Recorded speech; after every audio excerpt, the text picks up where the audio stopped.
Hey everyone, it's Scott Hansen from NFL Red Zone reminding you to watch Sports Ballers, the podcast that gets you caught up on everything Washington sports and beyond.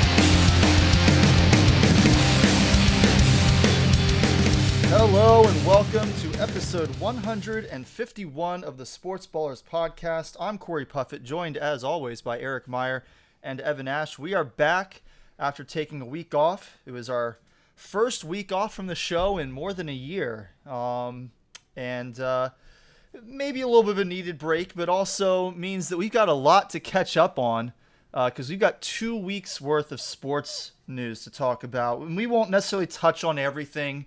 A lot of stuff is at this point a bit outdated, but we're going to get to some of the big things that caught our attention over the past week and a couple things from the week before that.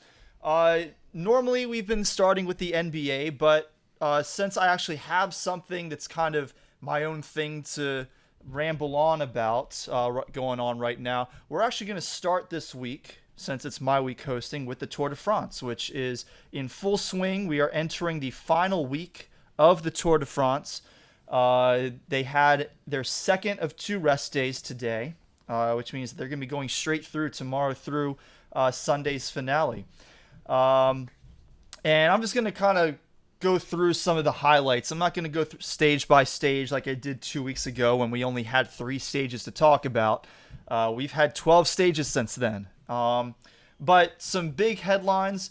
Tadej Pogačar is still leading the general classification standings. He's wearing the yellow jersey. He's got about a 5-minute and 18-second lead that he's maintaining through today's rest day. It's a little too early, I think, to suggest that the Maillot Jaune is out of reach. But he did win last year's Tour de France, just ahead of his 22nd birthday. He's the second youngest winner in Tour de France history, following a 19-year-old who won back in 1904. So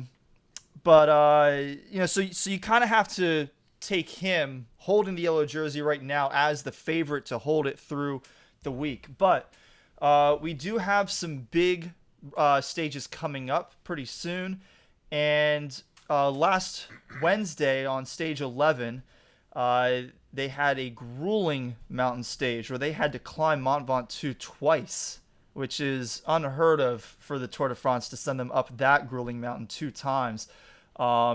Anybody who watches the Tour de France on a regular basis will remember Mont Ventoux as the mountain that a few years ago Chris Froome had to actually carry his bike up. Like he literally... He got into a wreck, crashed into the back. I forget if he crashed into the back of one of the motorcycles because the crowd wouldn't split apart for them to go through, or if he crashed into the back of a rider who had crashed into the motorcycle. But his bike was totaled, complete wreck. He literally, and his team car couldn't get to him, so he literally grabbed his bike, put it on his shoulder, and started running up the mountain, which normally is illegal. But they made an exception for him because of the extenuating circumstances. It is a grueling mountain. And as they were approaching the summit for the second time, Jonas Vingegaard launched an attack. And he's another young rider. Both of them are qualified for the white jersey, which is worn by the leader of the young rider classification. But because Pogačar is wearing the yellow jersey, Vingegaard was wearing the white jersey that day. And he launched a hard attack coming up the final summit. And it looked like Pogačar may have actually cracked a little bit. He fell off the pace. He did end up catching back up and came across the line with him because of the descent. But, it's hard to tell whether that was a calculated decision by Tadej Pogačar to let him go a little bit, knowing that he was a good descender, or if he really did crack because of the heat and the climbing and everything. But he's generally a really good climber. But we'll see when we resume tomorrow with a bit of a hilly stage, and then Wednesday and Thursday in the Pyrenees Mountains. Mark Cavendish, a big storyline from the past couple weeks. He's now won 4 stages in this year's edition of the Tour de France. This is a guy who did not race in either of the last 2 editions of the race. And a lot of people, he honestly wasn't even supposed to race this year, but they ended up putting him on the team. He's won 4 of them, which ties him for Eddie Merckx record with 34 career stage victories in the Tour de France. His most recent one was on stage 13 on Friday. And if you haven't seen it, I highly recommend that you go and look at, find the highlights for the day and just watch the last 1.5 to 2 kilometers of the race. It goes by pretty quick because it's a sprint stage. Like, quick as in they probably cover the last 2 kilometers in less than 2 minutes quick. But it was just amazing racing. Just watch the green jersey of Mark Cavendish and how much traffic he had to navigate through to get that stage win. He has been absolutely untouchable in the sprints. And he'll have 2 more opportunities now to break that record. When we resume tomorrow, the next 3 stages are going to be really critical for Cavendish to get through. He's not going to be competitive in any of them, but he has to make sure he finishes within the time limit behind the leader or the winner of the stages. And these are really tough stages. He's had trouble in the past in the Pyrenees Mountains. But if he can survive those 3 stages, Friday will be a flat stage. So that'll be an opportunity for him to break his tie with Eddie Merckx. Saturday will be an individual time trial, so he probably won't get that one. But then Sunday, the finale on the Champs-Élysées, that'll be another opportunity for him to either break that tie or maybe even extend what could be a lead after Friday. As for the overall classification, there's 4 or 5 guys who are still, I would say, within striking distance to catch Pogačar, but if they don't make their move in the Pyrenees, they're really just going to go through the final 3 stages knowing that they cannot win the Tour. Sepp Kuss of Colorado won stage 15 yesterday. He is the first American stage winner since 2011's edition of the Tour. So it's been 10 years since an American won a stage. That was really cool to see him, and he won the stage pretty well. It looked for a little bit like Alejandro Valverde, who's been, it feels like, racing forever in the Tour de France. It looked like he was starting to close the gap on the final descent yesterday. But over the last few kilometers, Kuss just started pulling further and further away. And I think at one point they actually lost track of just how far along the course he was, because it jumped from like 5 kilometers to go down to 3 kilometers out of nowhere on the distance graphic. But it's been a really impressive 2 weeks of racing so far in the Tour de France. I'm excited for these next 3 days in particular. I love the mountain stages, and the Pyrenees are always, that's make or break time for guys to try and launch attacks and close gaps in the standings. And then Evan, your boy Geraint Thomas, who I mentioned 2 weeks ago, the guy who just can't stay on his bike. He keeps crashing. He has continued to crash over and over again, but somehow he's still in the top 50 of the general classification. He's still going. Humpty Dumpty or something. So I actually got What happened to the lady with that sign who caused the big pileup? Has she been prosecuted yet? So that's actually a really good question. Let me take a look and see, because I believe they did finally catch up with her sometime last week. And then she was arrested at the end, like the last day of June, and then July 1st, the Tour de France dropped the lawsuit. I haven't really looked too deeply into that, so I couldn't tell you why. I'll have to look into that a little bit later and maybe report back on it next week when I talk about the wrap-up of this year's tour. I did get a text message last night from Sam Martin. He's in our fantasy baseball league, and I've coached cross-country and track with him in the past. And he was catching up on our podcast from a couple weeks ago. And it looks like Evan can't hear me all of a sudden, so I'm going to go ahead and close out of Skype and reopen it while I talk about this. But Sam texted me last night. He was catching up on the podcast. He was happy to hear our coverage of the Tour de France. He also loved how Evan was reacting to my coverage of the Tour de France. In particular, I think Geraint Thomas's issues staying upright. He was getting a crack out of that. Evan, you there? I didn't go anywhere. No, I know you didn't go anywhere. It's just, can you hear me now? Yes, I hear you. You're still frozen. Well, as long as you can hear me, that's the most important thing. But he brought up a few interesting things, some tidbits that I hadn't already planned to discuss. So, Van der Poel, Wout van Aert, Julian Alaphilippe, these are all pretty young guys who have been tangling for stage wins this tour. They'll be tangling for stage wins in other tours. They'll be tangling for wins in the monuments, which are cycling's biggest one-day races. So these are guys to keep an eye on, along with Tadej Pogačar. And if he can get his back issues straightened out, Egan Bernal is another young guy who has won the Tour de France. And Bernal also won the Giro d'Italia this year. He did not start the Tour de France. He's, as far as I know, still not planning to race in the Olympics. So he'll probably, his next race will probably be the Vuelta a España. But if he can get his back issues under control, he and Tadej Pogačar are going to be a lot of fun to watch racing each other for the next 10 plus years. Bernal has now won 2 Grand Tour titles. If Pogačar can hold on, this will be his second Grand Tour title. But another thing that he brought up that was interesting to me, because it isn't something that had really caught my attention, but it's a lot of these younger riders sort of taking the book of unwritten rules and tearing it up, so to speak, which, a lot of that is in the form of teams not baseball.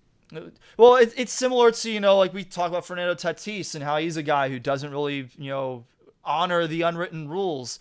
And like last year, there was the issue where he kind of pimped a home run, and I forget who who the Padres were playing against, but the other team got mad and he apologized. The Rangers. The Rangers. The Rangers. He hit a home run he hit a grand slam on a 3-0 count, and they got upset. Yeah, they got mad about. Oh yeah, it was the 3-0 count one where you're not supposed to swing on a 3-0 count. It's like the Rangers should worry about getting out of last place. They should worry about that. Who's not going to swing on a fastball count with the bases loaded? Give me a break. It's called a meatball. He apologizes. Don't apologize for that. You didn't do anything wrong. Yeah. So it's, it's not quite to that same, it's not exactly the same as the young guys in baseball. But they don't necessarily employ, I guess, typical racing strategy, which, to be fair for me, I've been watching the Tour de France for about 10 years, but I don't really watch very much of any other bike racing. So, I'm familiar with primarily how Team Sky would defend the white jersey when Chris Froome was their lead guy. But I guess that was sort of the way that you defended the yellow jersey and tried to defend against attacks from other competitors, but they're not really defending the yellow jersey in the same way this year. Some of them are actually launching attacks from the lead out group instead of from the main peloton, and it has been really interesting to watch this year's tour. So if anybody gets a chance to tune in for some of this final week, I highly recommend it. It's going to be appointment viewing for sure. All right, so moving on, let's go ahead and jump into the NBA Finals. This is what we usually start with, and we've got the Suns with a 2-1 lead over the Bucks. No Suns in 4. Sorry, random fan who is awesome and not so random anymore. Not so random anymore. But the Bucks took Game 3, 120-100. Giannis Antetokounmpo was magnificent. He scored 41 points. And he also, I think he by himself had one more free throw made than the entire Suns team combined. I think he had 17. The Suns had 16 in the game. He had one more attempted. One more attempted. Okay, so it was not made. But regardless, I mean, he's amazing. Devin Booker had a down game, only 10 points, which was his fewest in a game so far this postseason. But Eric, catch us up on these first 3 games of the NBA Finals. Well, the first 2 games were obviously Suns wins at home, and it kind of feels like neither team has an answer for what the other team can do when they're playing at their best. Like, the issue that the Bucks have is they try to run drop coverage defenses against Chris Paul regularly. It didn't work at all. It was a disaster. And so a lot of people say, well, why don't you just play Giannis at the 5 and just switch everything? But the problem is, with the lack of depth that they currently have, with Dante DiVincenzo being out for the postseason, the Bucks simply don't have enough good players to put on the floor when you decide to bench your centers. So if they decide to put Giannis at the 5, that means that they're going to have to put probably at least one guy on the floor at a time that's simply not a good enough player to belong in the NBA Finals.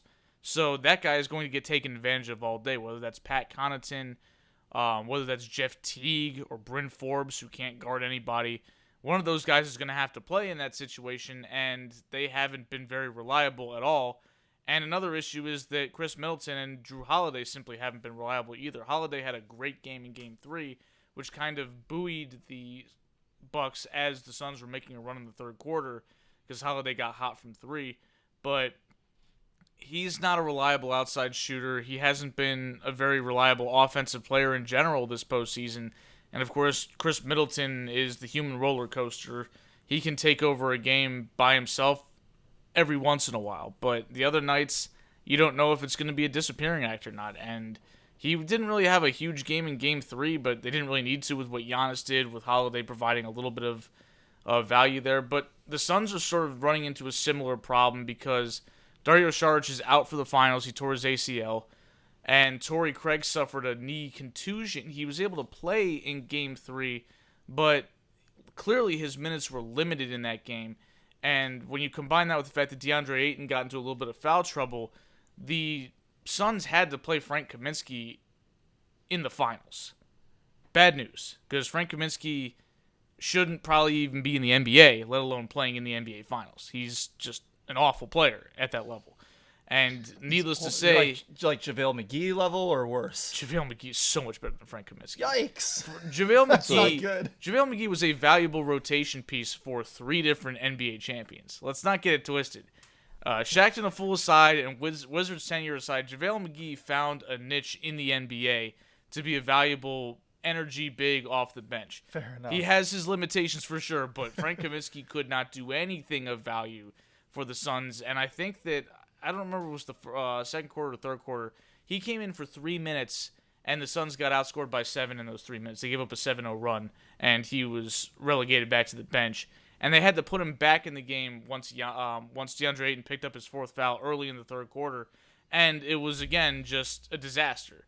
So if they're in a situation like that, they're in trouble. And the problem is DeAndre Ayton can play a lot of minutes, but he's also a 5. Trying to guard Giannis Antetokounmpo, who, as we've seen, draws a lot of fouls. So he's going to have a really hard time staying out of foul trouble. And as we've seen, when he gets into foul trouble, the Suns can't guard anybody when he goes to the bench. So it's curious because, again, the Suns still have ways to exploit the Bucks' lack of depth. But the lack of depth on the Suns is seemingly starting to catch up when that was a big advantage that they had. But the one area they don't have any depth is at center, because they usually went to Dario Saric at the 5 when Ayton went to the bench. And while he wasn't great, he still provided something, whereas Frank Kaminsky couldn't provide anything. So the only option then is to go small, and then you have to deal with the fact that you've got a smaller player guarding Giannis or guarding Brook Lopez, and that's not going to work out too well for you either. So it is possible that by the time we do our next podcast a week from today that this series will be over. The 2 teams play this Wednesday in Game 4, and then they'll return to Phoenix for Game 5 on Saturday. But the Suns would have to win both those games. Otherwise, We'll have games next Tuesday in Milwaukee and possibly a Game 7. They don't have it scheduled on here, but I assume it'd be Friday the 23rd at that point would be Game 7 if they need it. But those are all 9 p.m. games on ABC. I'll plan to watch for sure once it's like in a situation where a team has 3 wins. Once a team has 3 wins, I'll plan to tune in for those games. I'll at least watch the last game of the series. But yeah, so let's go ahead and move on. One other piece of NBA news to discuss, if Eric has any thoughts about this one, but former Mavericks assistant Jamal Mosley signed a 4-year deal to coach the Orlando Magic. What do you know about Jamal Mosley, and is this a good pickup for Orlando? Honestly, I don't know a ton about most assistants in the NBA unless they were like former players, like Chauncey Billups, obviously we discussed before, and Tyronn Lue when he was an assistant turned head coach, back into assistant turned head coach again. Like obviously we'd heard of them, we'd watched them playing when we grew up a little bit, but Jamal Mosley I'm not familiar with, but he's well liked among the Mavericks. Luka seemed to like him. I figure that the Magic have a good hire here. I mean, we'll see what happens. The problem with the NBA is, I've said this before, you can justify firing like 80% of the league if you really want to. So it's not always even about how good of a coach you are. It's just a matter of your situation and whether or not somebody thinks they can do better. And everybody deserves their first crack when they put in the work like this, and hopefully it works out for them. The Magic are obviously a work in progress as a team, have been since Dwight Howard left. It's an understatement. Yeah, and but they do have a core of young talent that they hope to build around, and I feel like they were actually off to a decent start last year until pretty much everybody got hurt, including Markelle Fultz, among others who suffered season-ending injuries very early in the season, and then they just completely fell off a cliff, as expected when you lose multiple players to injuries. And then Fultz hasn't been moved again, right? He's still with the Magic. He's still with the Magic. Okay. The Magic actually paid him. They gave him a long-term deal, long-term in NBA standards, like 3 or 4 years. So, so he's under contract for a little while. I think he's going to be a big part of what they do. They really like him. They decided to spring and pay him money that I guess a lot of people thought that maybe he wasn't worth just because of the fact that he's struggled to shoot the ball since whatever was ailing him as a rookie. Right. As he, because we knew he could shoot at DeMatha. We knew he could shoot in college. Yeah. He could shoot in the summer league, and then something happened. Speculation is that it's some type of injury that he suffered. But he's still trying to get that stroke back. But even so, the Magic had him in the building. They were watching him every day at practice, and they said, yeah, this guy's good enough to commit to down the road. So that says something about how they feel about him. And he played well at times this year before his injury, which happened super early, so not much of a sample size. But we'll see what the Magic can do with their young guys and with their new head coach, because there's no way you can expect them to turn it around and win now. They're not in that position, but they definitely have a timeline. They're not a rudderless ship as far as talent goes. They just need to get it moving in the right direction at some point, because, the NBA teams can stay terrible for a long, long time, and you can see it coming. Like the for Magic. certain. Yeah, like the Magic. But sometimes when a terrible team has light at the end of the tunnel, it's a little more obvious, and I think the Magic are one of those teams where if they do this right in 3 or 4 years, they could be a solid team. I'm obviously not going to predict them to win championships, because you need great players to win championships, and it's really hard to find those. So, but I wish Jamal Mosley the best. I think he's got a decent opportunity to do something in Orlando. Moving on to Wimbledon. Wimbledon is over, and Novak Djokovic tied Roger Federer and Rafael Nadal with his 20th career Grand Slam title. None of us are huge Djokovic fans these days. He's become a little bit of a clown off the court, I feel like, but you cannot deny the man his talent. He won the finals at Wimbledon in a gentleman's sweep, dropped the first set, but then took the next 3 fairly handily. He's just a terrific player, and he's the youngest of those 3 guys. He's a year younger than Nadal, and he's 4 or 5 years younger than significantly Federer. younger than Roger Federer. So it's a shame, because Federer is my favorite of those 3, but he's not gonna maintain that tie. He's probably not gonna take another lead in that. But it's just amazing that the three guys with the most Grand Slam titles in their career are all playing at the same time and have had the majority of their careers overlap with each other. That's incredible. It's insane. The fact that this is the way it is. I think some of it is obviously explained a little bit by the fact that nobody else has really come along in the last few years. I mean, you've got 34, 35-year-old tennis players winning major championships. Normally, 34, 35-year-olds would be 3 years out of tennis.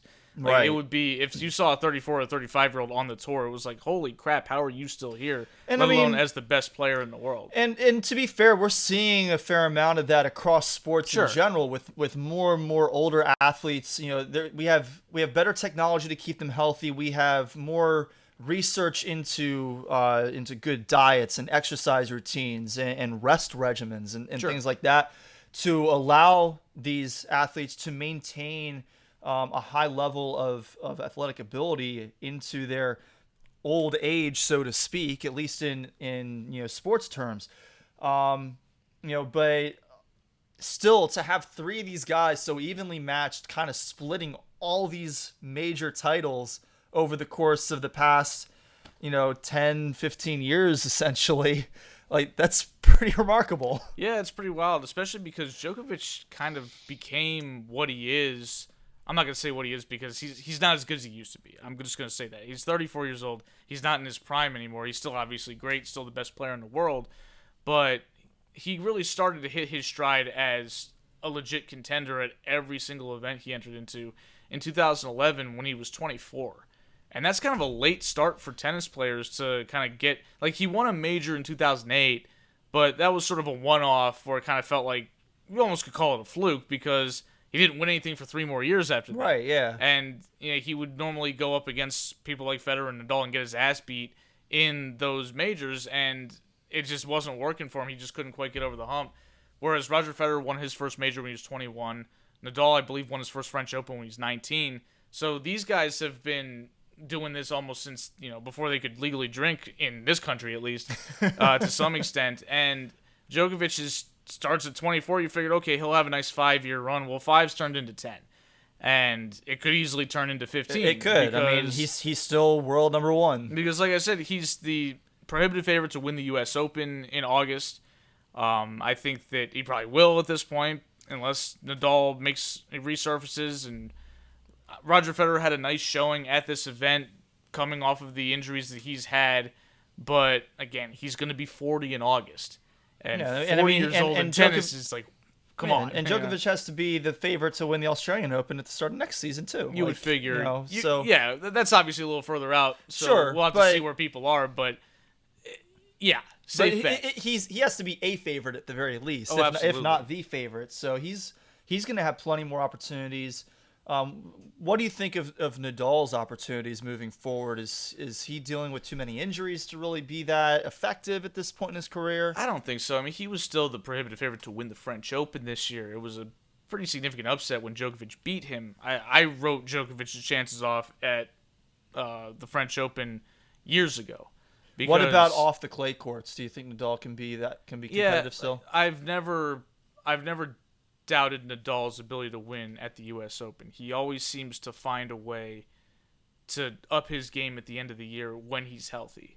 Like, there are years where he just simply can't even play in the U.S. Open because he's a shot fighter by the end of Wimbledon.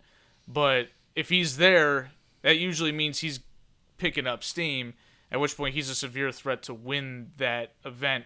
And again, you can't count out Roger Federer. I mean, I still think Roger Federer at his peak was better than any tennis player that we've ever seen. But he's not at his peak. He's going to be 40 when the event starts. So can he do it for 7 straight matches against the highest levels of competition? And honestly, can he keep his nerve when going up against somebody like Novak Djokovic, where even though I still think Roger Federer at his best would beat Djokovic at his best, he has to be at his best every single point in order to pull it off, because Djokovic is just unrelenting when it comes to the pressure he puts on you. So I wouldn't write him off by any means, but he certainly can't be declared any type of significant favorite compared to Novak Djokovic, and I would probably have him third behind Nadal. Now, on the women's side, similar to the men's, I really only watch Djokovic and Federer, and like I'll always tune in when they're playing against each other, especially if they're in the semifinals or the final. But outside of that, like those are really the only two guys that I watch. And again, part of the problem is that the young guys on the men's circuit are just not. They're not up to par. Yeah, I mean there are a couple of younger guys who are starting to come in who like I'll probably tune in from time to time to watch what's his name from here from PG County. Francis Tiafoe. Yeah, sure. Francis Tiafoe. But I'll start watching him a little bit, but on the women's side, it's really I'll watch Serena Williams, and I'll watch Naomi Osaka, and neither of them were in the final. Naomi Osaka, I don't even think started Wimbledon. She didn't compete. And as far as I know, is not planning to compete in the Olympics. Though she did win Best Female Athlete at the ESPYs. Good for her. But the final for the women's side at Wimbledon was top-ranked Ashley Barty against 8th seed Karolina Pliskova. And the main thing that was notable about this was that Sean got on our group chat and was like, "Oh, this will be a quick final." And then the next thing we know, it actually went all 3 sets because Barty dropped the second set on a tiebreaker. She did win the first and third sets, though, both of those 6-3, and that clinches her first career Wimbledon title and her second career Grand Slam title. So good for Ashley Barty. That's the second time you've almost said Gland Slam. That I did say Grand Slam and then corrected myself. Yeah, I know. Yes, Gland Slam. That might be a title. Moving on. Let's see here. We got a little bit of Olympics news as we see those coming up on the horizon. In international basketball, Team USA had just a little exhibition game against Nigeria, and were upset 90-87. And there were some interesting and downright just dumb tweets in the aftermath of it. But you would say it was racist. Yeah, it was pretty racist, or if nothing else, xenophobic. I don't know if you can really. I don't know if that's technically the right word when they're not, emigrating to the U.S. But it was very wrong. It was not cool. Regardless, Nigeria has some talent on their team. They've got 5 current NBA players. Not to mention, they've been practicing together since the end of June, and our team had only started working together like 5 days before that game. They hadn't played together at all.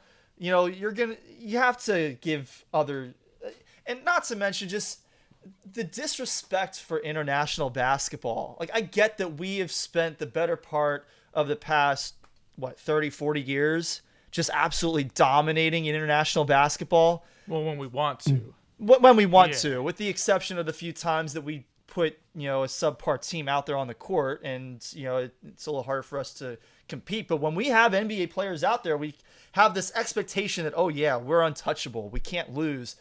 And it's like, that's not really how basketball works. If you have a team of, somewhat talented players who are cohesive, they work well together, that can overcome really good talent that doesn't have that same camaraderie, that doesn't really know how to play together and work off of each other's strengths and hasn't spent a lot of time practicing together.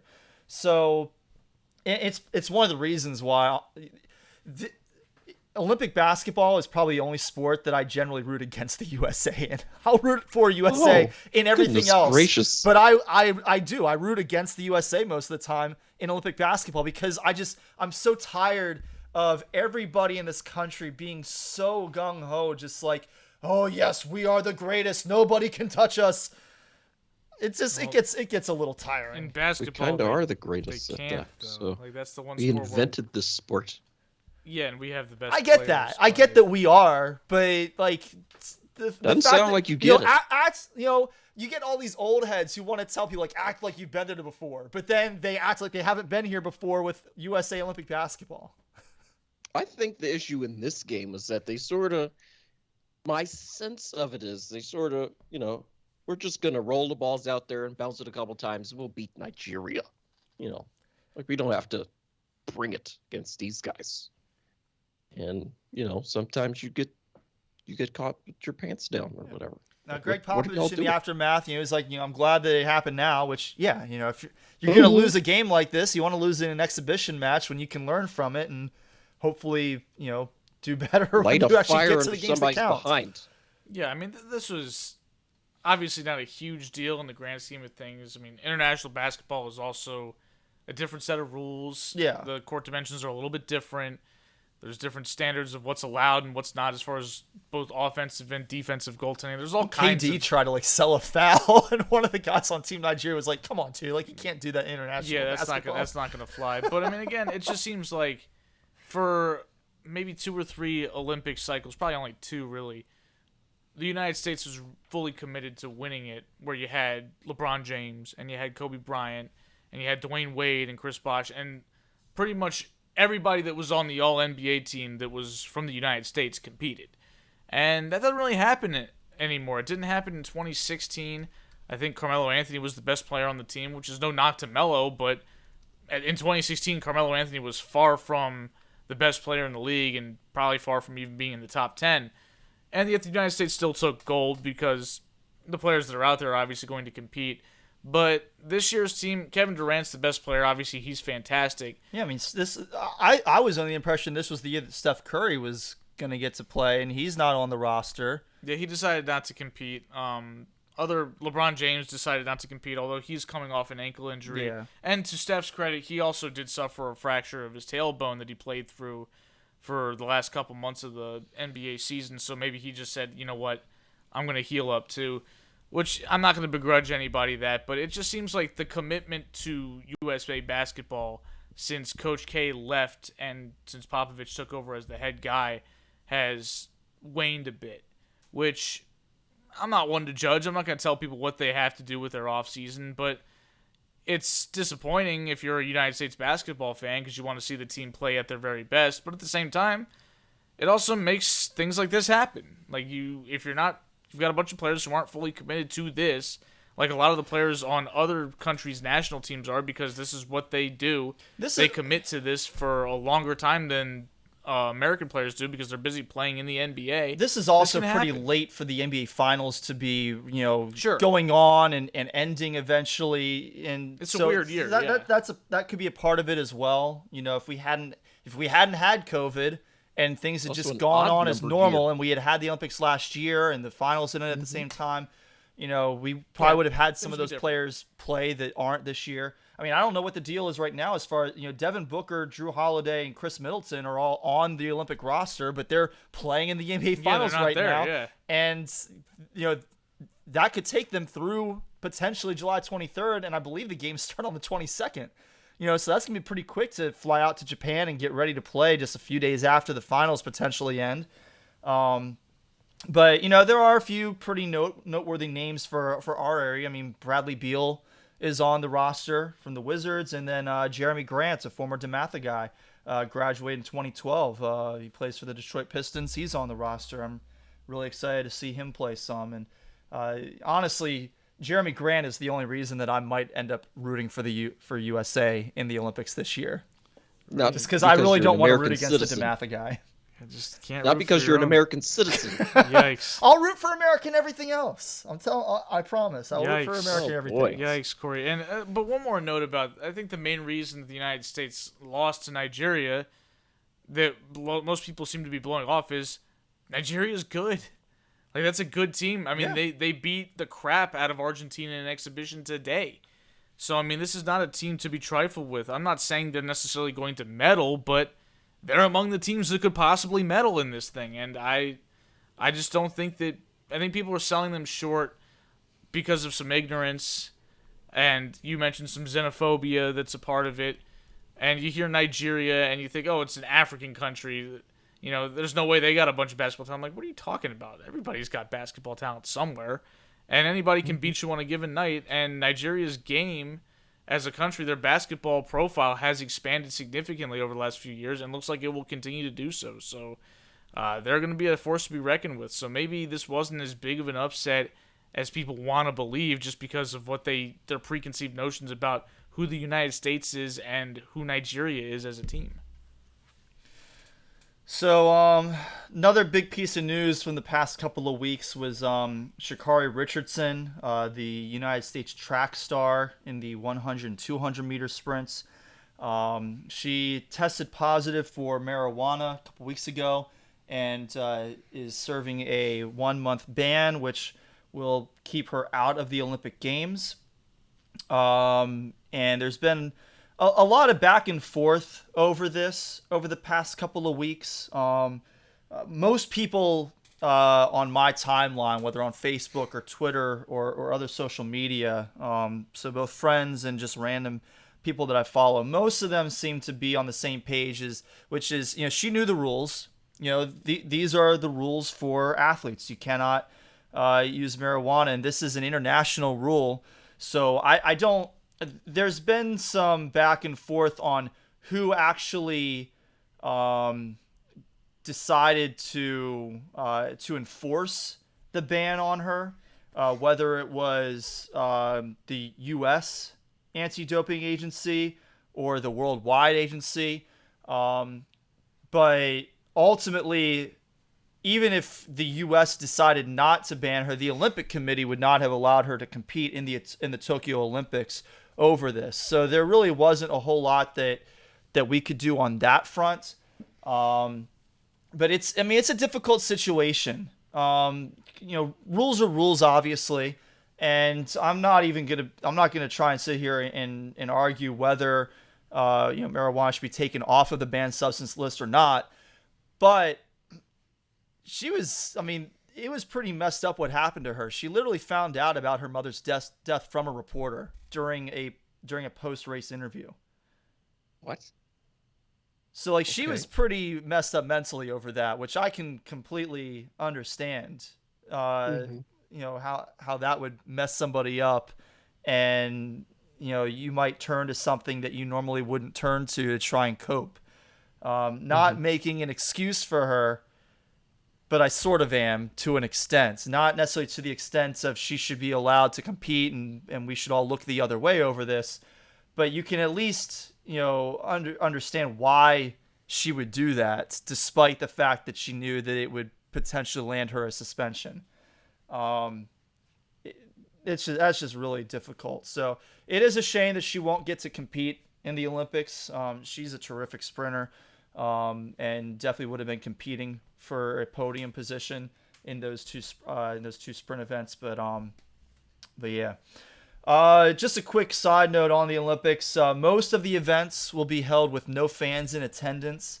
So it'll be basically just a television show, which honestly is probably the best case scenario for me as a fan who wants to enjoy the Olympics, because if there were a lot of people there, especially given a lot of the concerns raised by Japanese media, Japanese citizens over the fact that the games are still continuing, it would have been a little more difficult, I think, for me to enjoy the Olympiad and appreciate being able to watch it, knowing that so many people are upset over the way that it's being held. The fact that there won't be fans in attendance, and hopefully that'll allow it to be a safer environment. Hopefully that means that we can just kind of enjoy the games and in 3 years kind of start anew with the Olympics. In Paris. Is that where it's going to be, in Paris? Yes. That'd be kind of cool. Los Angeles in 2028. So. Yeah, no, Los Angeles 2028. That'll be interesting though. Paris in 2024. I mean, that'll be a few weeks after the finale of the Tour de France that year. So that'll be kind of cool. Isn't there cycling in the Olympics? There is cycling in the Olympics as well. They could just keep going. Just run the race again. Let's just bring it back around. Well, the Olympic cycling is a little bit different. They might have one event that's sort of a stage race, but it's not 21 stages like the Tour de France. It's maybe like 2 or 3 or something like that. Most of the Olympic cycling is all one-offs. All right, so let's go ahead and move on to baseball. If you've got ESPN on as you're watching us live, then you'll see a lot of the players warming up for the Home Run Derby, which is going to be tonight, Monday, July 12th at 8 p.m. on ESPN. You You can also watch the StatCast version of it on ESPN2. But before we get to the All-Star break, the Home Run Derby and the game tomorrow, let's talk about our teams over the past couple of weeks that we've missed out on. So the Yankees have gone 500 since our last show. Perfect 6-6. Improvement for them. Garrett Cole did pitch a complete game shutout on Saturday in a 1-0 win against Houston. Aaron Boone cost went me a to fantasy whip. Yeah, Aaron Boone close. went out to the mound to take him out, and Garrett Cole had some expletives for him and told him to leave me the F in the game, and Boone did, and he finished the shutout. So good for him to have a good game for us. It had been a little while since he'd had a good game, basically since before Major League Baseball started policing the substance policy. Sticky stuff. The foreign steroids. substance, not the steroids, right?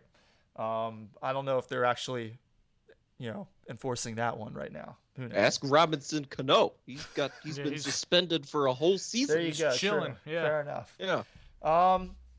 But yesterday, not so good because the Yankees did something that only they have been doing this season. The Yankees are the only team in 2021 to lose a game when leading by 4 or more runs entering the 9th inning. And yesterday was the second time they've done that. The rest of Major League Baseball is 493-0 this season in that situation, entering the 9th with a lead of at least 4 runs. And the Yankees have lost twice now. They lost to the Angels on June 30th, and they lost to the Astros yesterday after winning the first 2 games in their set against the Astros. This also was the third time in the past 2 weeks where the Yankees lost a game and gave up 6 or more runs in the final inning. What? That's pathetic. Our relievers have just completely just gone to hell. Basically the same time that Garrett Cole started having problems, Aroldis Chapman started having issues, so I'm thinking he was probably using some foreign substance as well. It's been bad. Jonathan Loaiza was added to the COVID list on Saturday. He'd been struggling a little bit recently, although he'd sort of figured it out a little bit. Zach Britton is expected to be activated coming out of the All-Star break, so that'll be nice to have him back in the bullpen, assuming he doesn't need foreign substances to be good. Who knows about that? Luis Severino could be within 3 weeks of his return, based on the latest reports out of minor leagues. So that's kind of where we're at right now with the Yankees. In Saturday's win, Aaron Judge hit a solo shot, which was the only run of that game. That was Garrett Cole's shutout. He hit that home run in the 3rd inning, and as he rounded third and came home, he clenched his jersey closed, which he said it was because it was chilly inside Minute Maid Park. It's climate controlled and all that. But they usually keep it like 73. That's not frigid or anything like that. We all know what was going on here. It was clearly a shot at Jose Altuve, who a few years ago hit a home run, and as he came home, grabbed his shirt and tried to hold it close so that the team wouldn't pull it off because, at least we suspect he may have been wearing a buzzer underneath. First he said, run. "Oh, my girlfriend doesn't like me, taking my shirt off in public and showing off my killer pecs and rock hard abs," which, Thought it was a so tattoo much for that after yesterday when he hit the walk-off home run and they tore his shirt off at home plate. No attempt by Altuve to hold his jersey closed yesterday. And then shortly after that, I think Carlos Correa came out and said he had an unfinished tattoo that just looked absolutely terrible, and that's why he was keeping it closed. There's no tattoo on him when this week, though. Where's the tattoo now? It's a very small tattoo on his shirt. It is a very small tattoo, which, Yeah. I don't. Aaron So Judge. small I couldn't see it in high definition. Aaron Judge needs to stop doing these things for the Yankees' sake, because every time he does, they pay for it by having a humiliating defeat. Like, he pulled the same crap in that series against the Red Sox where he walked by the locker room playing New York, New York on his little boombox like it's 1994 or something like that. And then the Yankees just got demolished by a vastly superior team and have underachieved since. So there you go.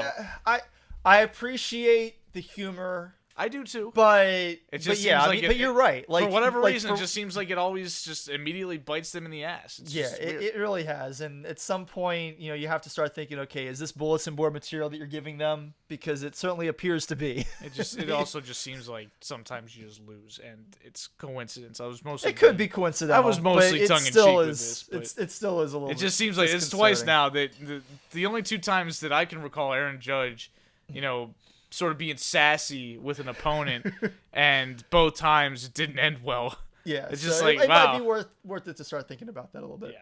Yeah. Last to be bit of fair, the air conditioning in these dome stadiums is on full blast, so it might be a little chilly That's inside. okay, but I've never seen him do that before in another domed stadium. This was absolutely, and this is not his first home run in a domed stadium that is climate controlled.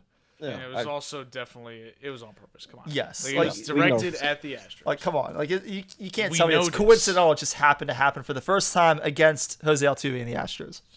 The one last piece of news for the Yankees: Sunday night, the first round commenced in the 2021 MLB draft, and Eric was actually watching it because there was no Sunday night baseball. So what else was he gonna do? Yeah, and I was on a waiting for the Sunday NBA night. I was finals watching to it too. Yeah, so the Yankees selected shortstop Trey Sweeney with the 20th overall pick. He is a first-team All-American by Baseball America this past season in his redshirt sophomore year at Eastern Illinois. And he, like Didi Gregorius, who used to be a Yankee, throws right but bats left, which is great for New York short porch. He's not a huge home run hitter. He's more of a contact guy. In fact, this past year, he had like 48 walks to 24 strikeouts, which is pretty decent, even at the college level. Had a good slash line and everything. But, yeah, I mean, the Yankees' short right field porch definitely treats left-handed batters well. So that might help him to hit some more home runs for the Yankees. But he seemed excited. I'm excited to see what he's got. Yankees farm system is abysmal, and any help would be very welcome. Okay. Let's talk about your guys' Orioles. I mean, there's not a whole lot here. The Orioles went 4-7 in the 2 weeks since our last show, which is, fine, I guess. I mean, the team sucks. We know it sucks. This isn't news to anybody listening to this show. You did sweep the Astros. That was the highlight of the season. That was the highlight of the season. Right? What? They were the best team in the American League at the time, and now they're not because they kept. How do you lose at home? Because the Orioles won 3 out of 3, and the Yankees won 2 out of 3. Yeah. The Orioles housed them in a couple of those games too. Yeah, it wasn't close. Just an absolute beatdown. That doesn't make any sense, does it? No. But baseball's weird. The Orioles did win another game against the Blue Jays in a home game. They lost the rest of them, though. We got swept by Shohei Ohtani, basically by himself, out in Anaheim, and then we got swept at home by the White Sox. Really complete demolition. Some of the games were close, and one of them wasn't. So we started a 3-game set in Kansas City on Friday after the break, so hopefully that goes well. Also worth pointing out that here in Atlanta, it's been kind of stormy and ugly. So the All-Star game was supposed to be here. It got moved to Denver, where the weather's nice. So just kind of fortunate in that regard. Completely unrelated. In the draft last night, the Orioles drafted Colton Cowser, 5th overall. He's an outfielder from Sam Houston State. Orioles Twitter's having a meltdown like it usually does over. Well, because you guys keep drafting outfielders. It seems like every time you guys get into I think they've drafted like 4 or 5 outfielders. Yeah. In the first 6 picks, something like that. Yeah. I think this is much ado about nothing. Okay, because the team, the whole organization was so bereft of talent for years. And you do need 3 outfielders on every team. Yeah. And then, if only 1 out of 7 guys who get drafted at all even make it to the major leagues, you just want to have as many guys as possible. So it's all about having good hitters and good athletes, whether they're outfielders or infielders. I don't think that's important. Just you want to have as many good players as possible. So what if you guys had drafted a catcher? Would the they vitriol were have been justified? I would have been fine with that. Yeah. I mean, normally though, like the guy that actually got drafted, Henry Davis was the catcher. I think he was the number 1 overall pick. He got picked first. Yeah. I heard that there are plans for him not to be a catcher for long, like similar to Bryce Harper, because Bryce Harper played catcher at whatever baseball factory that pretended to be a school that he went to. That place. But he was clearly not going to be a catcher for the Nationals. They immediately converted him to the outfield. Well, there's a guy for the Tigers who splits between catcher and left field this year. It's unusual. But I think that, after a couple of moments to think about this pick, there are some benefits. It's a 21-year-old, which means he'll probably be major league ready sooner. And the Orioles do have a timeline, probably within the next couple of years, to actually start trying to be competitive. So you'd prefer to be able to actually bring somebody up that's ready to go at 22 or 23 versus drafting one of these high school shortstops that were a hot commodity in the top 10 or so. But are going to need they're gonna more need a little more It's going to time. take him 6 years. Yeah, like right? they might be down in the minors for 4 years waiting for their shot, trying to learn how to actually hit him, because they're jumping 2 levels of ball going from high school to the professionals. So it's definitely not a walk in the park to do that. In fact, a lot of big time advanced analysts don't like the idea of drafting particularly position players out of high school, because there are concerns about there's such a long development curve and it might not even come true. Yeah, especially if they struggle really badly early on, and this is the first time that they've had those struggles mentally, that could really It could be tough, tough, really stump them. And there's a level of maturity in a college player, and there's more data on them. Like, you've seen them play at a higher level than any high school player has, and you can make an evaluation there. And of course, there's all this, underslot shenanigans that, frankly, I think baseball is the stupidest sport in the world. It's like, why the hell do we have set numbers of dollars that you can give people and say, oh, this is negotiable? Like, what is this? Why would I ever feel compelled to pick somebody because, well, he's asking for less money, so that way I can pay somebody more money later on in the second round who might be a better player. It's a draft. Just pick the players in order that you want them. But of course, baseball's got to be cheeky with it and be the only sport that doesn't act remotely intelligently about anything they do. And they do this crap, so you got people arguing and say, well, it was to save money for later picks.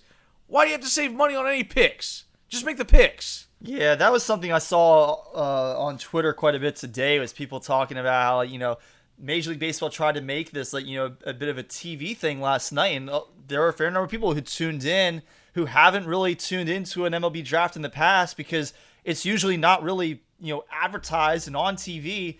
And then they drop this stuff about the negotiable, signing bonuses and payments and stuff. And everybody's just like, what? Yeah, it's this wonky, accounting crap that only the biggest baseball nerds care about.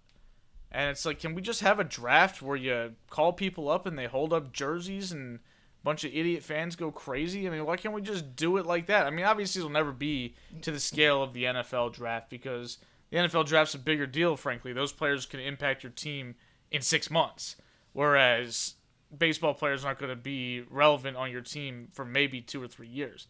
But just the idea that they even tried to say, hey, let's try to make this a television show, because basically the draft used to be June 1st, middle of the season. Nobody's even aware it's going on. They're worried about their team more than anything. And it's just like, oh, by the way, the draft happened. And you find out who you got, and most people didn't care. I didn't particularly care that it was that way. I just okay, have the draft. Nobody cares. Most people don't really know who the good players are in college baseball or high school baseball or anything like that. So right, but I think that's the big point there, Corey. Is that like in the NFL, the guys getting drafted are much more recognizable because we've seen them play college football. Yeah, even a guy like me who doesn't really watch a lot of college football knows who a lot of these players are, at least a little bit about them. But it's a similar thing with baseball's draft, is that as technology has improved, these players get more exposure at a younger age. There's access to knowing who's good and who's not. There's more interest because you don't have to sit through hours of watching a college baseball game. You can just catch highlights or scouting videos and things like that there's more access for fans to get to know players before they're even picked. But how many fans really take advantage of that when it comes to baseball compared to football or even basketball? Of course. Again, the stakes are not as high. Cool. Major League Baseball's draft is relatively low leverage compared to basketball. Not to mention, baseball has like 30-something rounds or 40-something rounds. Which again adds to it. You're adding a ton of players, like 3/4 of which will never play. 60 players, period, get drafted in the NBA draft. And there's almost 60 rounds of players getting drafted in the Major League Baseball draft. It's crazy. It's a ton. And it's grind work for the general managers that they're trying to turn into something relevant. And I frankly enjoyed watching it, except for, again, the fact that we have to talk about, well, maybe they picked this guy so they could save money so that they could have more money for higher priced draft Which, to be fair, is the same complaint we have about watching baseball on TV, just like the actual game, because you have so many of these analysts who, they get on there and they gripe about how the game has changed and, this isn't as good as the old days. And it's like, you're paid to try and promote the sport and to increase interest in a sport that, is boring. Is boring to a lot of people. Mm-hmm.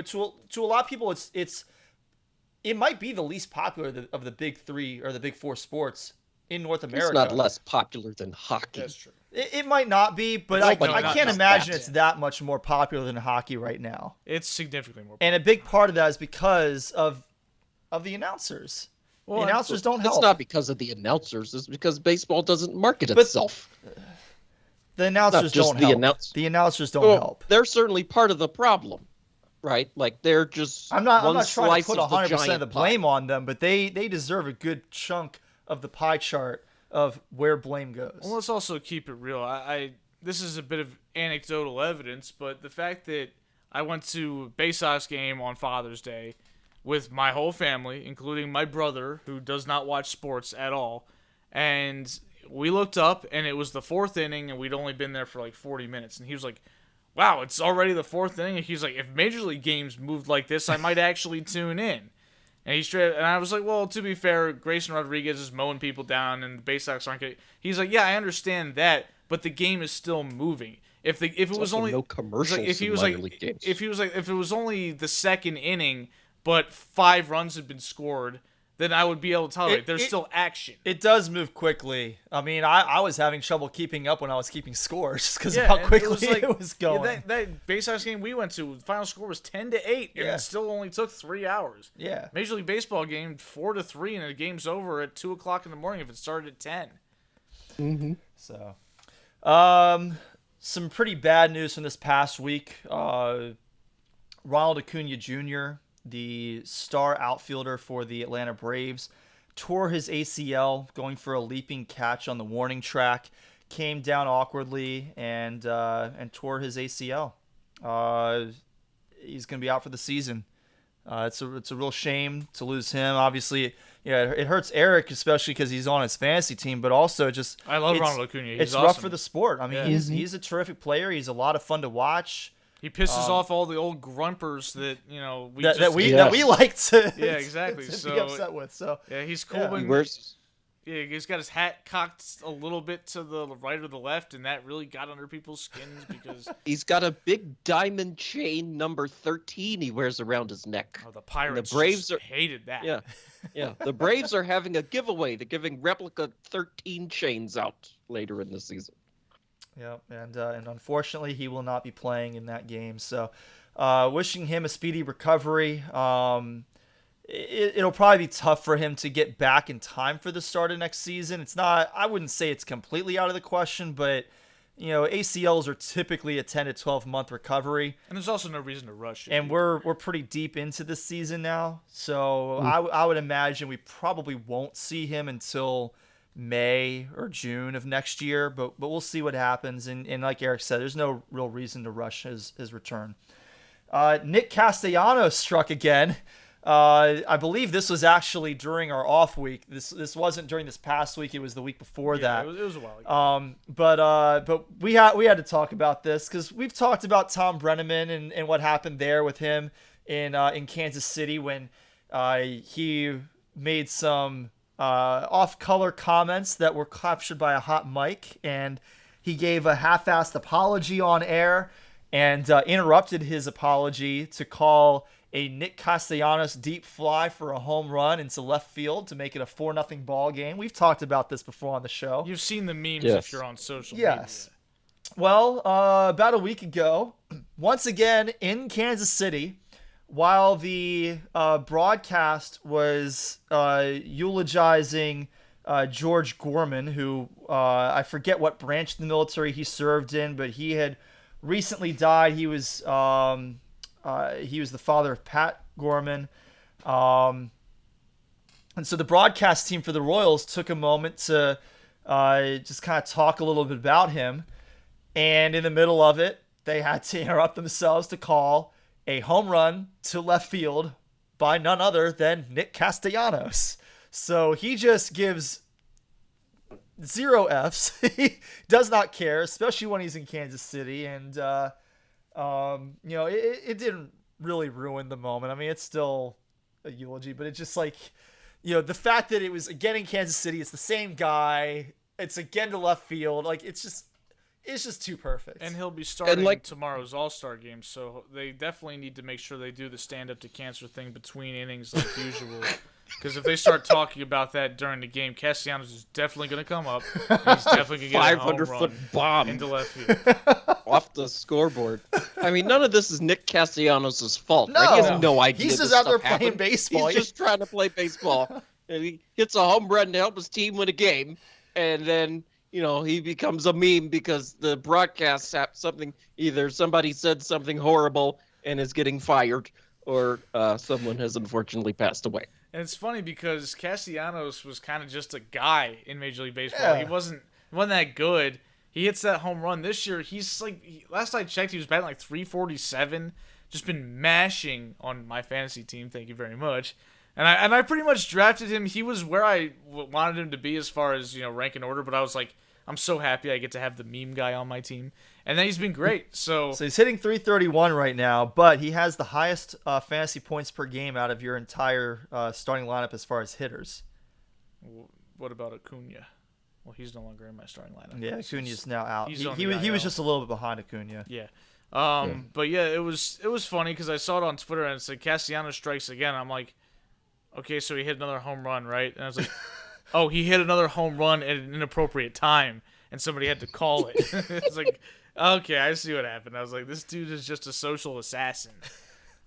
Nick Castellanos was a rookie back in 2014. The Orioles were playing the Tigers. He was on the Tigers. I remember that, yeah. In the division series, yeah. I think he's the one who grounded into the double play that ended Game 3. Yeah, Buck Showalter put the winning run on base to pitch to that to him. guy, and it worked. So he's come a long way since then. He's Yes, he become a has. professional troll and all-star. So good for Castellanos. He had a home run off of Wei-Yin Chen in Game 2. Apple Taco.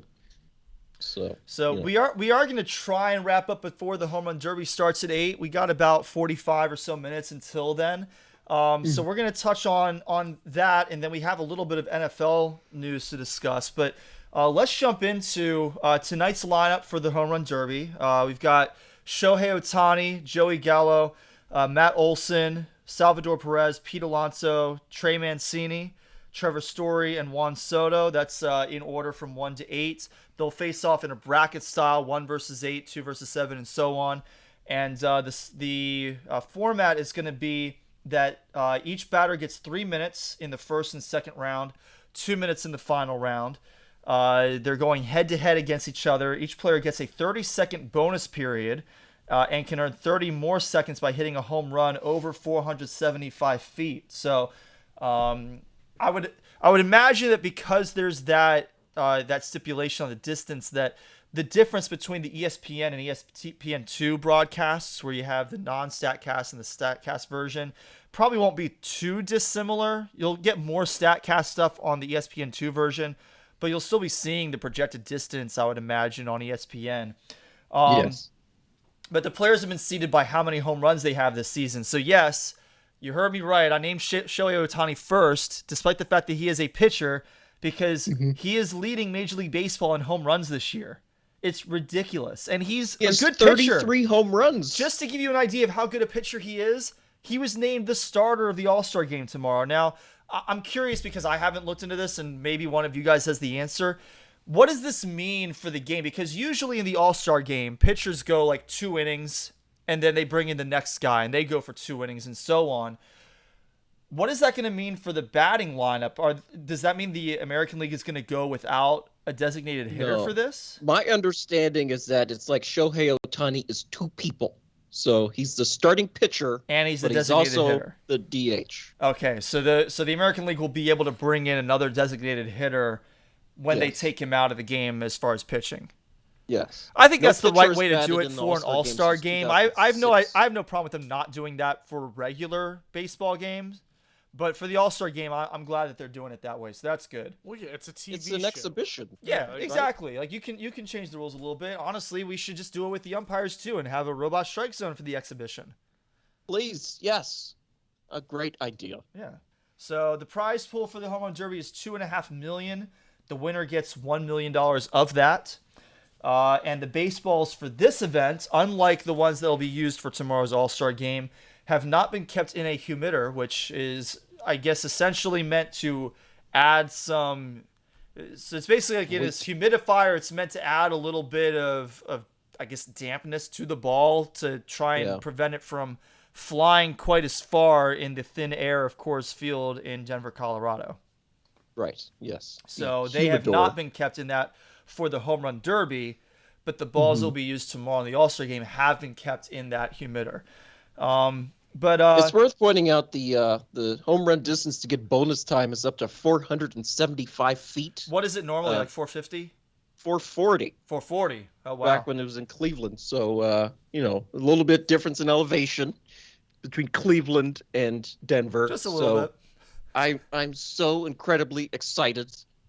This is the first time that I've really wanted to get off of this podcast and go watch TV instead, because it's home run derby night, man. Yeah, I mean, I've got the TV on muted so that we can like watch the lead up to the home run derby. They're all warming up and everything, but yeah, we will try to be off of here by 8:00. Quickly though, before we move on.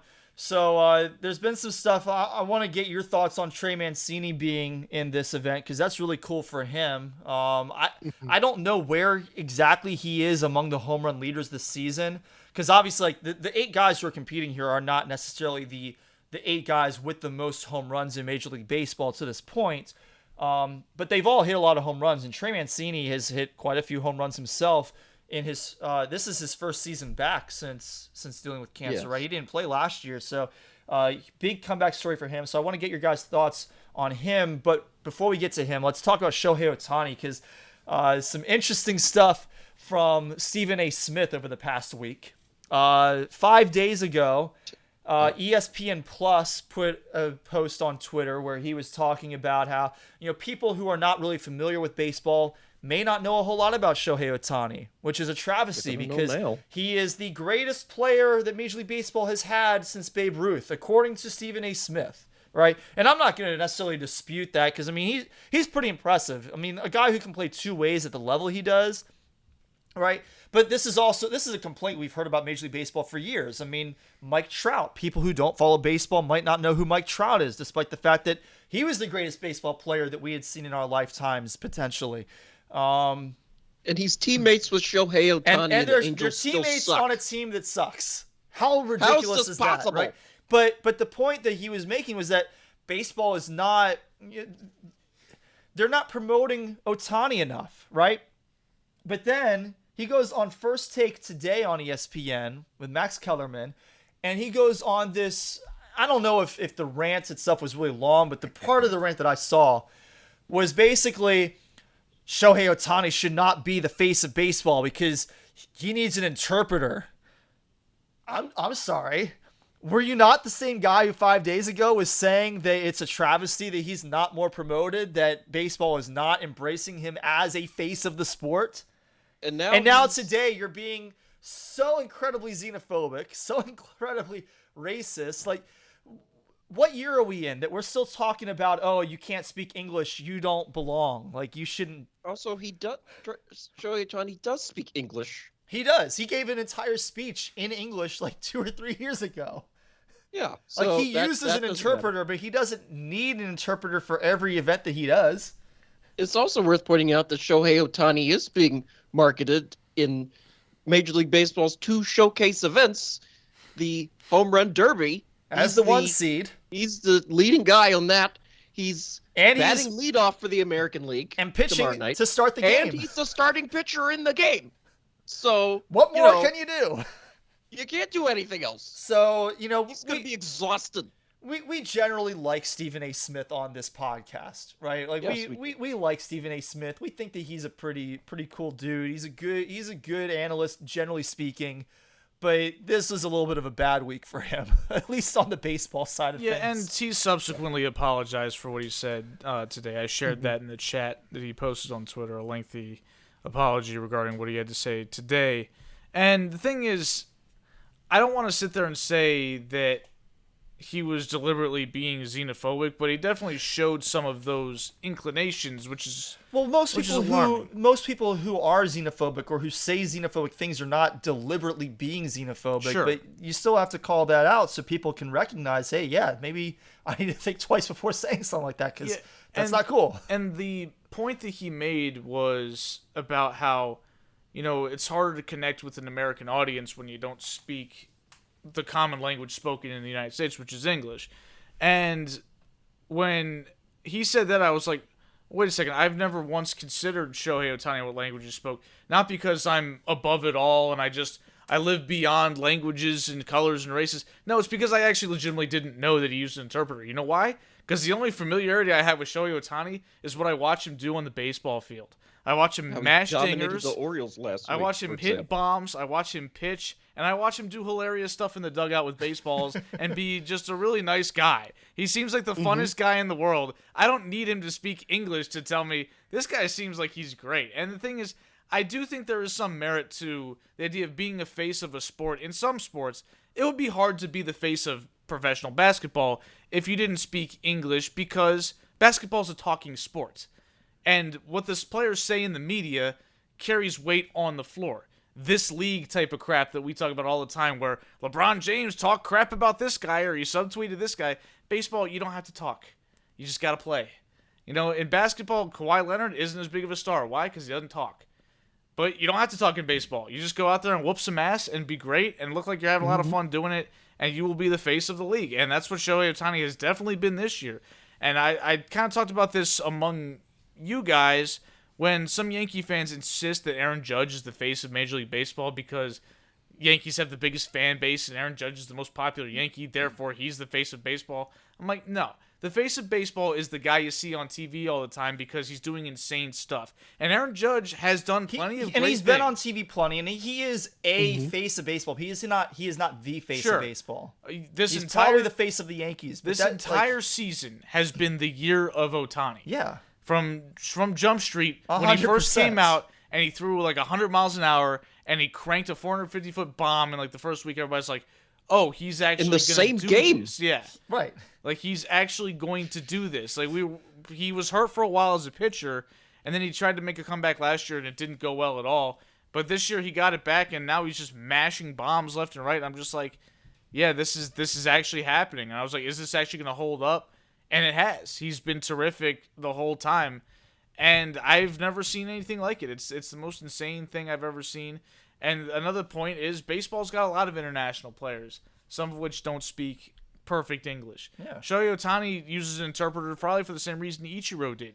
He can speak conversational English, but when he's doing official interviews, he would prefer to speak in his own language to make sure that he doesn't have any type of slip-ups to make him sound silly. Yeah. Like when you're speaking in unfamiliar language, even if you've learned and practiced, there are still moments where you can say something that sounds awkward or doesn't come across clear because it's not your natural language and you maybe you slip up or something like that. And so that was what Ichiro did. And you can't tell me Ichiro wasn't the face of baseball in 2001 when he was leading the Mariners to 116 wins. He was the most exciting player in the league. He's this Japanese dude that came over and won the MVP as a rookie. And what do we know about Ichiro now? He was hilarious. The stories you hear about Ichiro among Major League Baseball players is the dude just talked a whole bunch of smack. He learned all the cuss words in English and Spanish so that he could have perfect material to throw at you at any given time. I didn't need Ichiro to sit down for an interview for that to be amazing. His whole career was amazing. He's just amazing. So is this guy. Yeah, Ichiro apparently every year at the All-Star game would try to hype up the American League team with a profanity-laced tirade in English, try to get the guys going. And sure enough, the American League has won just about every single All-Star game this century. So I think all of them except for 3 or 4. Yeah. So, National League has maybe not that done had very impact. well on that front. Yeah. Real quick before we move on to the NFL, any thoughts that you guys have on Trey Mancini? Oh, well, Trey Mancini. I mean, obviously, this is tremendous. It's good that he'll get some recognition on the national stage. Obviously, coming back from cancer, we're certainly glad he's just doing well as a person. And playing baseball is secondary to his well-being and general health. He's had a good year. He's got 15 home runs this season. He's tied with Peter Alonso. So, I think this is great. Shohei Ohtani just cranked a home run in his warm-up, like to the top deck of Coors Field. Was nuts. Oh my God. That was nuts. Oh my goodness. Yeah, so this is gonna be fun. So we definitely want to try and be off of here by 8. So Eric might not even also, drive home. He might stay here to I might have to. I might have no choice. But Cedric Mullins has been named He's starting in place of Mike Trout tomorrow night. He's going to bat 9th and play center field. They announced the lineups today. Yeah. So Cedric Mullins had the best season of any outfielder in the American League. He's been very impressive. But, like Trey Mancini, the fact that he's doing well and he's healthy and everything, like you said, Evan, playing baseball is secondary to that. But, man, has he had a really good baseball season or what so far? He's been solid. Yeah. He's been really good. I've been happy to see him having the success that he's had. Yeah, like Oriole or not, I'm happy to see him doing well. He's been the same guy that he was before he got sick. He just came back and he's like, yeah, I'm just gonna keep mashing baseballs. Which, good for him. We're happy for him. Yep. So let's go ahead and move on to the NFL. Jason Wright, the team president for the Washington football team, he does a weekly brief, and I don't read all of them, but today's I did because the headline on Twitter caught my attention for it. But he basically announced today that the nickname Warriors is off the table, and I thought that he gave a pretty fair rationale for it. It was interesting that there was some pushback from certain people. And I mean, when you're on social media like Twitter, where everybody has a voice, everybody can comment, and you decide to go through the comments, you're going to see some people who are upset about it. But just the types of responses just indicated to me that people did not actually read his brief, his memo, because I thought that he explained perfectly why they weren't going to go with Warriors. He said... he even said in it, we recognize that not everyone is in favor of this change, and even the Native American community offers a range of opinions about both our past and path forward, which, people who want them to keep the R word as the nickname and go back to that, that's their favorite thing to go to, is that, a lot of Native Americans don't have a problem with that nickname. And that's not necessarily untrue. We don't really know exactly how some of those surveys were conducted, but the general consensus is that there is a significant part of the Native American community who didn't have an issue with the nickname. But there are also a lot of people in the community who do have an issue. And so even though there is that range of opinions within the community that's affected by the name, Wright said, in these moments, it's important to prioritize the views of those who have been hurt by our historical use of Native American language, iconography, and imagery, right? So I thought that he did a good job of explaining that, and then explaining that on the front of using Warriors as the nickname, right? He said one might look at this name as a natural and even harmless transition, considering that it does not necessarily or specifically carry a negative connotation. But as we learned through our research and engagement with various groups, context matters, and that makes it a slippery slope. Feedback from across communities we engaged clearly revealed deep-seated discomfort around Warriors, with a clear acknowledgement that it too closely aligns with Native American themes. And that was where I think a lot of people kind of were like, well, when I think of Warriors, I don't necessarily think of Native Americans, right? I might think of our own armed forces in the U.S., which I definitely don't think of them when I think of warriors. But I also don't necessarily think of Native Americans. I might think of ancient Roman warriors or ancient Greek warriors, right? Like there's a lot of different things that can come to mind. But the fact that we're talking about a team that used to use a racial slur for Native Americans, switching to that, which of all of the different groups of warriors throughout history are you probably going to think of first when you see and hear that name? You're probably going to think of the Native American variety of warriors, right? Which makes it potentially hurtful, right? That's where context matters. And people seem seems to like a just half completely, measure to yeah, change people to seem that. to just completely ignore that paragraph. I thought that Jason Wright wrote this perfectly, which the Washington football team does not do many things perfect. I thought that this was a perfect way to address this. He didn't necessarily need to come out and say we're taking this off the table. They could have just, whenever they make the decision, they're saying that they're going to pick the new name sometime early 2022. So I'd assume pretty shortly after the Super Bowl or thereabouts. They could have just picked whatever name they're going to pick at that point and not even addressed it. I thought that it was more than fair that he even brought it up, and I thought that he did it perfectly. So I'm not going to read the whole thing. I read kind of the most important parts, but for our listeners, if you want to find that, just look for the president's brief moving forward on the Washington football team's website. That was Jason Wright's post that he put up today, this morning.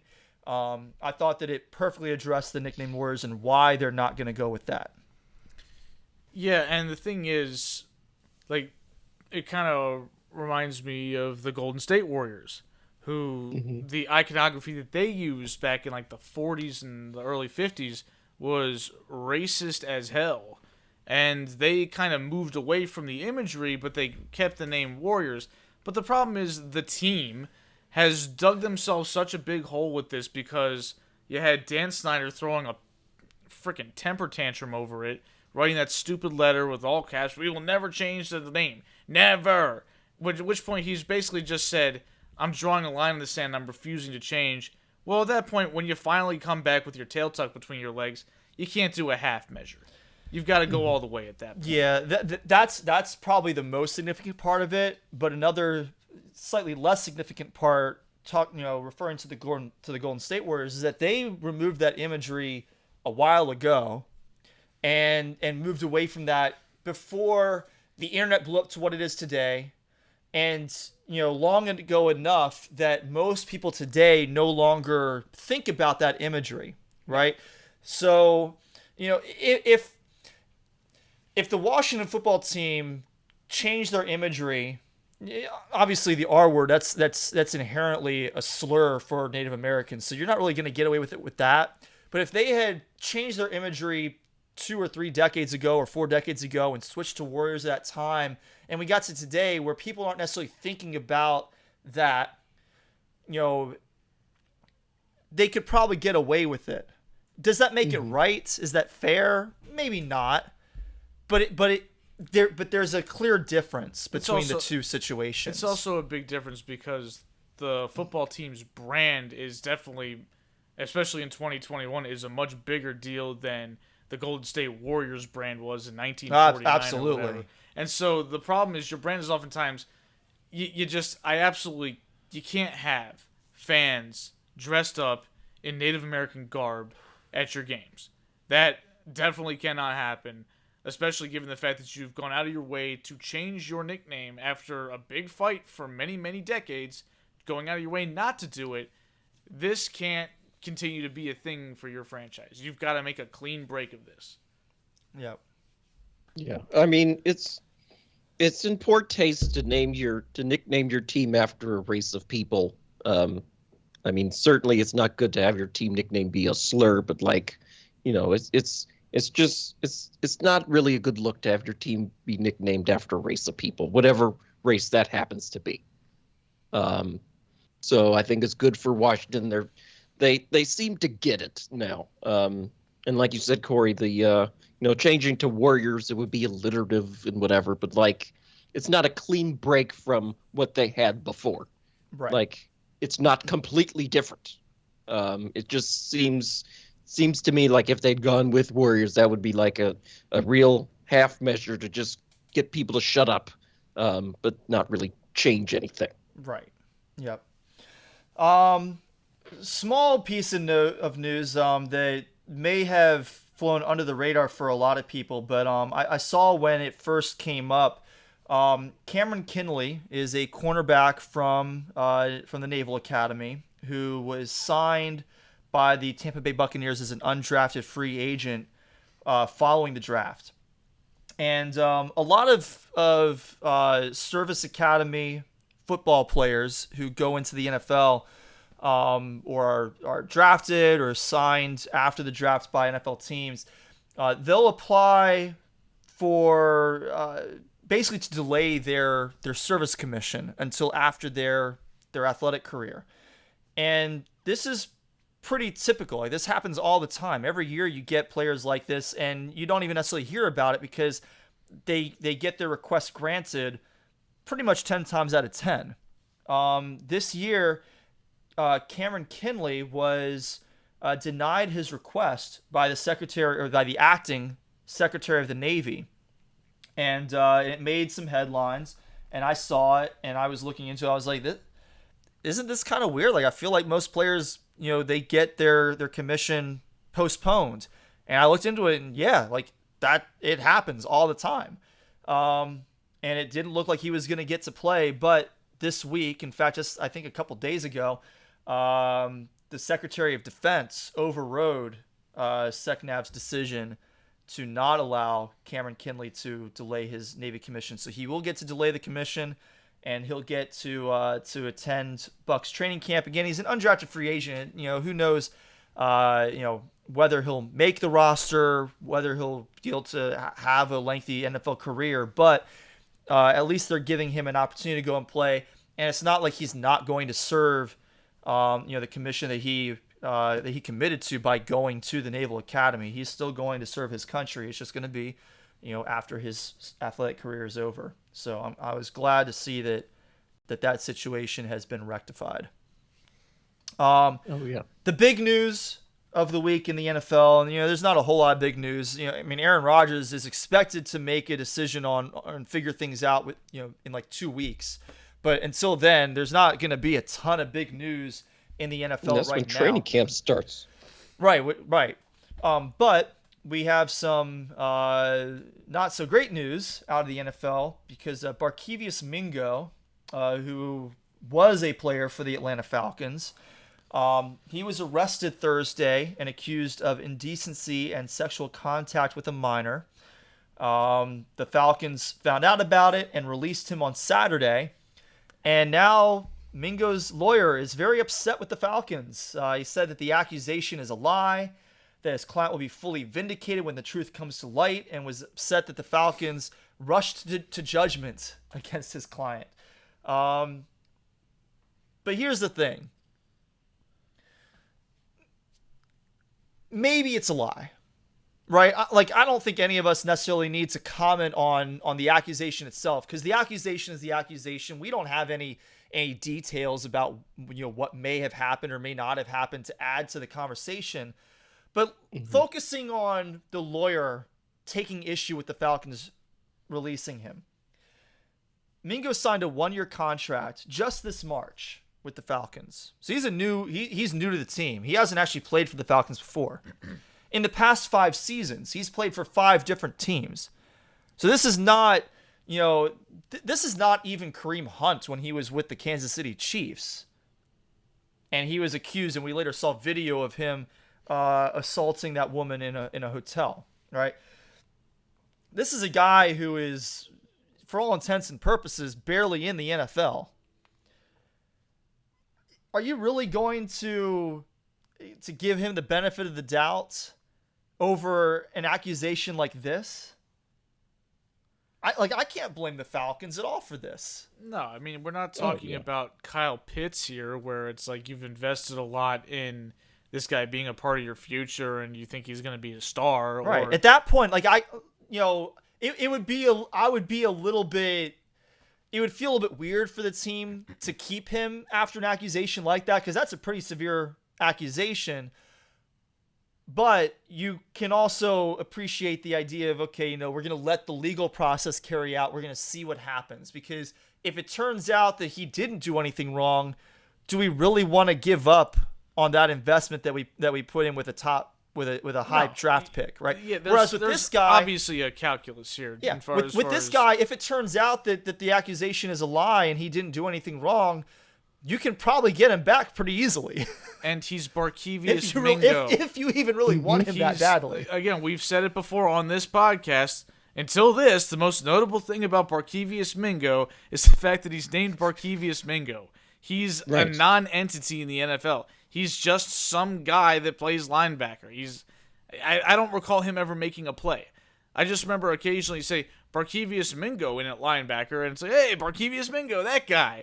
Yeah, it's like, you never heard Barkevious Mingo with a game-saving interception or Barkevious Mingo with a big sack to save the day. No, it's just Barkevious Mingo's out there getting cooked or doing whatever. Because he's Barkevious Mingo. Nobody cares. Or not out there, yeah, frankly. He's probably out. He's probably sitting there on the bench waiting to get in the game. He might be like a nickel linebacker or something like that. I mean, you just throw him out there when you need some extra people. Just another warm body. Nickel linebacker. Exactly. A nickel linebacker. I just made up a position. It's beautiful. That's not a thing, I don't It is think. not a thing. I'm No. pretty sure. It should be, though. You take a linebacker off in that situation. Yes, I know. You replace him with the nickel I guess corner. he is a nickel linebacker. Yes, then. you could see. Never Yeah, there you actually go. got on the field. He doesn't. He gets taken off in the nickel package. Go ahead and put that down. Nickel linebacker is one of our titles. Barkevious Mingo, like you said, the most relevant thing until this is that his name is Barkevious Mingo. He's not that good of a player in the NFL to warrant any sort of special consideration when something bad happens. It seems obvious and a no-brainer that the Falcons should release him in light of the seriousness of the accusation. Yeah, I thought that the comment by the lawyer was laughable. Like, really? Yeah, the lawyer has no leg to stand on, but like, if you're his lawyer, you have to defend your client, and it's going to sound ridiculous defending something that's indefensible. Should also know but the Barkevious truth Mingo is- is 30 years old. He's going to be 31 in October, so he's not exactly even a young guy. Well, yeah, I mean, this was his older than all of us. sixth team. Yeah, I thought he might be like 27 or 28 or something, but Yeah, so No, he was. I remember him at LSU while I was in college. Yeah. So, I don't. I just remember the Browns drafted him, and I remember saying, "Holy crap! The Browns just picked a guy named Barkevious Mingo," and that was the last I thought of him until I saw him pop up somewhere else. Well, that I think pretty much wraps up everything that we needed to catch up on from the last couple of weeks. So we actually made pretty good time on this week's podcast. Any shout outs for you guys? No, I don't think so.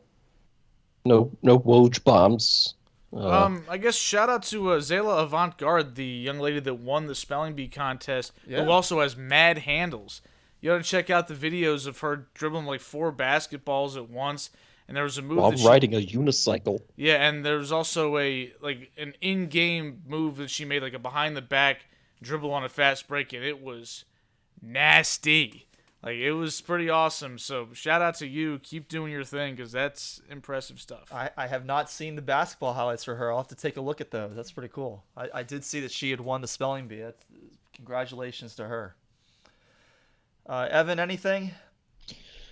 No, I don't think so. If I do have something, it'll come to me as soon as we get done recording. But I don't have anything right now.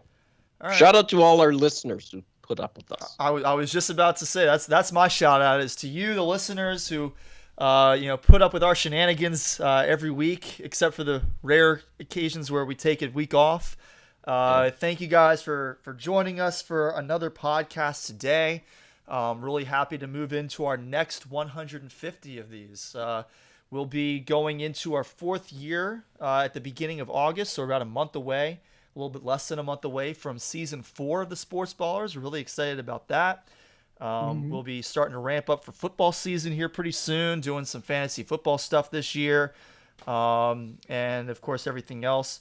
But yeah, so I think that's everything we got. If you made it this far, be sure to hit that subscribe button because Obviously you either liked us enough to listen the whole way, or you hated us enough that you'll want to listen to more to be enraged about in the future. So hit that subscribe button, leave us a comment, a review, or whatever on whatever podcast app you're using. I don't know if all of them allow you to leave reviews. I know that Apple Podcasts does, but if you can, leave us one.